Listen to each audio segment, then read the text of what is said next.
بسم اللہ الرحمن الرحیم۔ قسط نمبر 938 صحابہ کا تصوف دعوت سے پہلے خلوت۔ دینی برکتیں متعدی ہوتی ہے، خصوصی اور مکمل ہدایت، عجب کی تباہ کاریاں، دعوتی کام اور اس کا اسلوب۔ الحمدللہ وحدہ والصلاة والسلام علی من لا نبی بعد، اما بعد۔ صحابہ کا تصوف اور سلوک۔ صحابہ کرام کا تصوف اور سلوک یہی تھا کہ ہر سالک اپنی ذات سے عمومی طور پر داعی اللہ تھا اور عمومی دعوت و فکر کی محنت سے آراستہ ہو۔ اگر ان میں کا کوئی فرد خلوت اور رہبانیت کی بات کرتا تو ان کے مربی اور مرشد آقائے نامدار حضرت محمد صلی اللہ علیہ وسلم کی طرف سے ارشاد ہوتا، لا رہبانیت فی الاسلام فالرہبانیت فی الاسلام الجہاد فی سبیل اللہ۔ دین اور اسلام میں رہبانیت یعنی خلوت نہیں ہے، البتہ اسلامی رہبانیت اعلی کلمت اللہ کے لیے جد و جہد اور نبر و آزمائی ہے۔ حضرت عائشہ رضی اللہ تعالیٰ عنہ فرماتی ہے کہ نبوت سے پہلے حضرت محمد صلی اللہ علیہ وسلم غار حرا میں خلوت فرمایا کرتے تھے۔ ایک ہفتہ، دو ہفتے، اور حضرت خدیجہ رضی اللہ تعالیٰ عنہ توشہ باندھ کر دیا کرتی تھی۔ جب کھانا ختم ہو جاتا تھا تو آپ صلی اللہ علیہ وسلم پہاڑ سے نیچے تشریف لاتے تھے۔ اس عبادت یعنی خلوت کا نام تحنس تھا، جسے عربی میں تعبد کہا جاتا ہے۔ جب نبوت کا تاج سر پر رکھا گیا اور خاتم الانبیاء بنا دیے گئے تو پھر آپ صلی اللہ علیہ وسلم کو کبھی خلوت کا نہ تو موقع ملا اور نہ ہی کسی صحابی کو اس عمل کا حکم دیا گیا۔ صحابہ کا 100% مجموعہ مردوں اور عورتوں کا دین کی دعوت ہی کو اپنی زندگی کا مقصد بنایا ہوا تھا، یہاں تک کہ دعوتی کام ان کی پہچان بن گیا تھا۔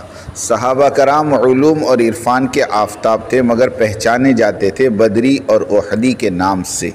قومی آن بان شان اور قومی جاہ و جلال کے مالک تھے، مگر ملقب تھے تو مہاجرین اور انصار کے نام سے۔ ان کے اس مخلصانہ دعوتی محنت کی وجہ سے کفر ذلیل و خوار رہتا تھا، اسے کسی محفل میں داد نہیں ملتی تھی۔ چرچا تھا تو فقط محمدیوں کا۔ مدینے کی گلی میں یہودی راہب کو ٹھوکر لگی، سر پکڑ کر بیٹھ گیا اور منہ سے آہ نکلی اور کہا، واہ محمدی، یعنی اے محمدی تو کدھر کھو گیا؟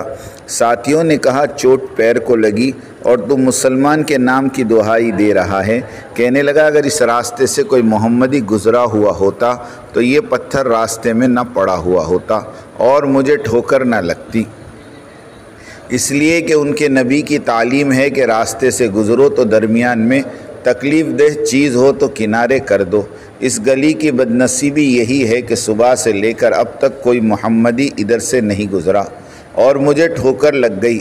اگر وہ گزرا ہوتا تو پتھر درمیان سڑک پر پڑا ہوا نہ ہوتا۔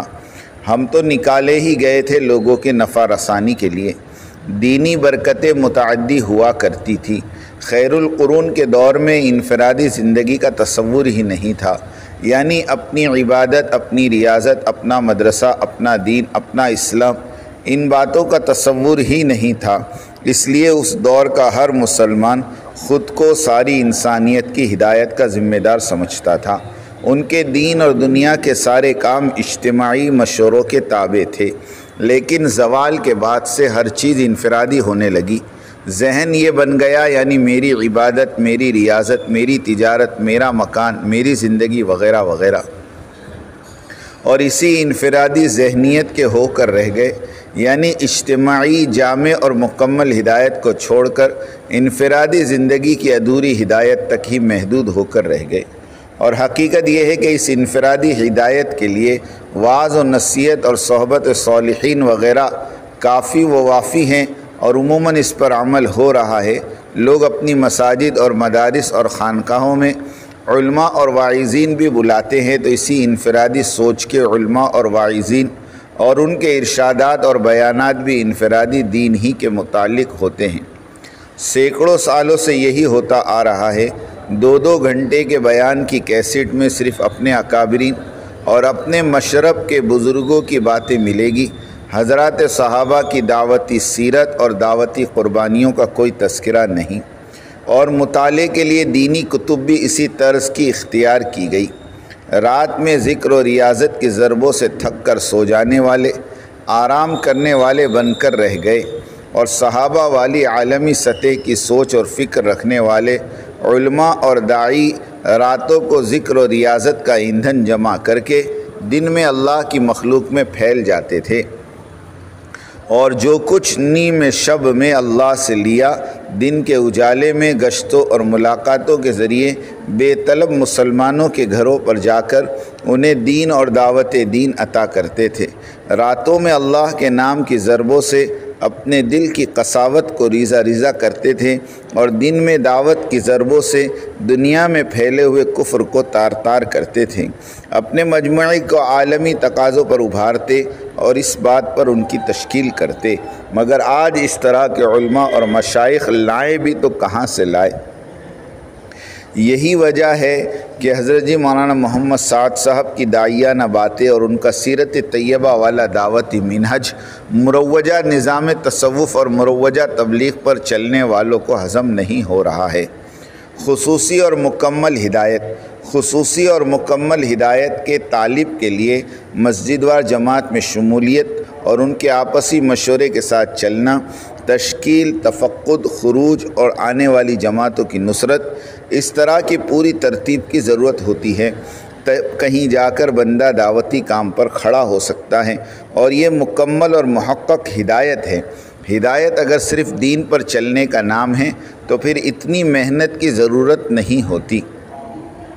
یہاں ہدایت سے مراد وہ ہدایت ہے جو بندے کو کار نبوت پر کھڑا کر دے، اور انسانیت کے غم اور فکر میں لگ کر کار نبوت یعنی دعوتی کام کرنا اور دوسروں کو بھی اس کام پر لگانا مقصود بن جائے۔ اس میں ہجرت، نصرت، دعوت اور خدمت، ذکر اور عبادت سب کچھ شامل ہیں۔ عجب کی تباہ کاریاں۔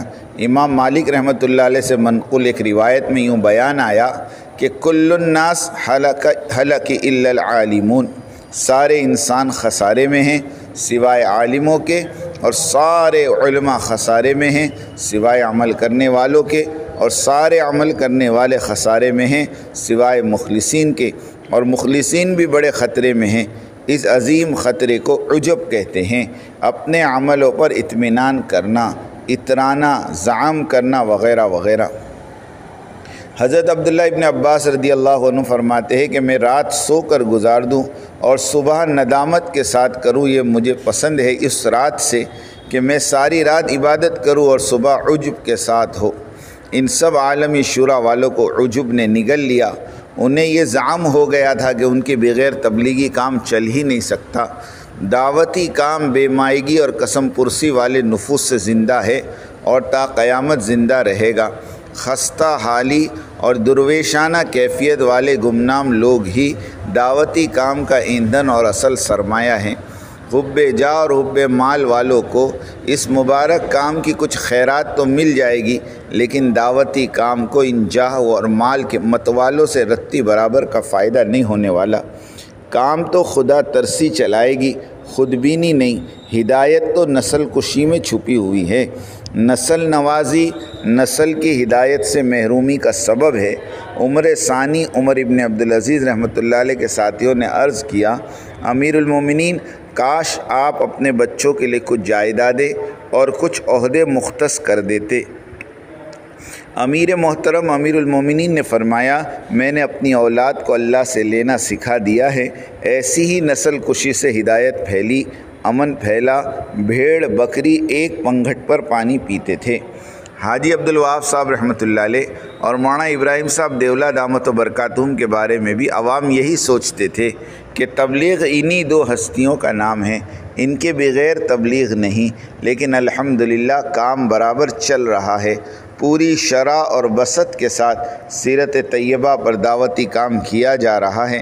2016 تک رائیونڈ مرکز کے تحت ملک میں درجن دو درجن جگہ شب جمعہ ہوا کرتی تھی۔ آج دگنی تگنی تعداد میں شب جمعہ ہوتی ہیں۔ پہلے زمانے میں دعوتی کام صرف خواص کیا کرتے تھے، ہٹو سرکوں کا شاہانہ ماحول بنا رہتا تھا۔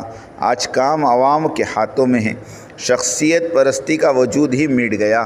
الحمدللہ، اللہ مزید برکت عطا فرمائے۔ یاد رکھے، دعوتی کام کی بقا اور اس کی روح اور ترقی عمومیت کے ساتھ چلنے میں ہے۔ عمومی گشت، عمومی کھانا، عمومی سونا، عمومی سفر، یہی مزاج نبوت اور مزاج صحابہ ہیں اور یہی مزاج دعوت ہے۔ یاد رکھے اپنی جان اور اپنا مال یہ دعوت کے دو پر ہیں۔ یہ دو پر جس قدر صحت مند اور طاقتور ہوں گے داعی کی پرواز جاری رہے گی۔ ان میں سے اگر ایک پر بھی کمزور اور بیمار ہوا تو داعی پرندے کی طرح گول گول پھر کر گر پڑے گا اور اسے کبھی پرواز نصیب نہیں ہوگی۔ سن 1991 میں بندے کو بھی پیشکش کی گئی تھی۔ انگلینڈ مرکز کے بزرگوں نے فرمایا آپ کا اور آپ کی فیملی کا ہم خیال رکھیں گے، آپ یہاں مرکز آ جاؤ۔ یہ ان کی شفقت تھی، مگر ہم نے معذرت کے ساتھ شکریہ ادا کرتے ہوئے عرض کیا بندہ خیراتی تبلیغ کا قائل نہیں ہے۔ مال ہوگا تو بیرون کے سفر کریں گے، مال نہ ہو تو ملک کے اندر کام کریں گے۔ اللہ تعالیٰ کا عظیم فضل اور احسان ہوا، بندے کا یہ فیصلہ بڑا کام آیا اور اس مشکل وقت میں آزادانہ طور پر مرکز اور عمارت کی دفاع میں سینکڑوں قسطیں لکھ ڈالنے کا موقع ملا۔ نہ چاہتے ہوئے بھی فتنہ خبیثہ پاکستانی عالمی شورا اور اس کے حامیوں اور ناصروں کو نامراد اور سرنگو ہونا پڑا۔ اگر ہم آزاد نہ رہتے تو ہمیں قسط لکھنا دشوار ہی نہیں بلکہ محال ہو جاتا۔ اللہ تعالی ہماری تربیت فرمائے اور انسانیت کی عمومی ہدایت کے فیصلے فرمائے۔ آمین آمین آمین۔